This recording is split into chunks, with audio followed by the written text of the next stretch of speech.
We're standing here in the Mountains of Sound Greenway, and behind me is Tiger Mountain.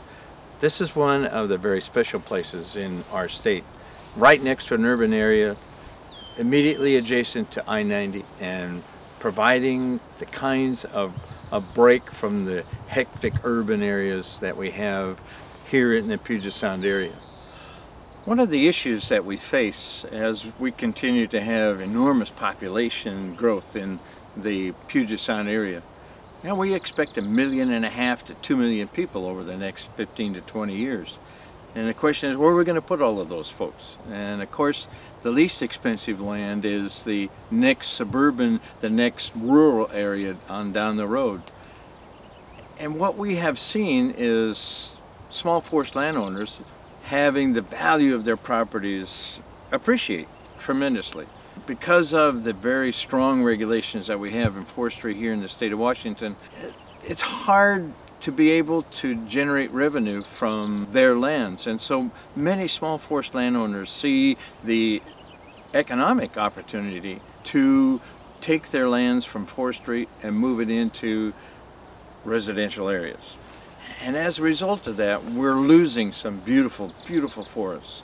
And so we've been working real close with the small forest landowners, those who are of the sense that they need to be able to leave something for their children and for their grandchildren. And the best way to do that is to convert their forest lands to residential.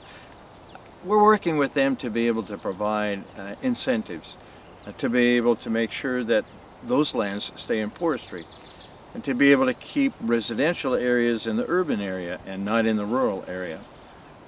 We've been working with conservation groups, we've been working with environmental groups, we've been working with the industrial forest landowners as well, putting together ways to be able to ensure that these lands stay in forestry for a long time. Working forests provide enormous benefits to the people. Economic benefits, people working, maintaining that recreational opportunity, the enjoyment of the forests as we find places to recreate, getting out of those intense urban areas and into places where you can hear the sound of birds and you can hear the sound of the winds in the trees. You can look and enjoy small lakes like Tradition Lake here.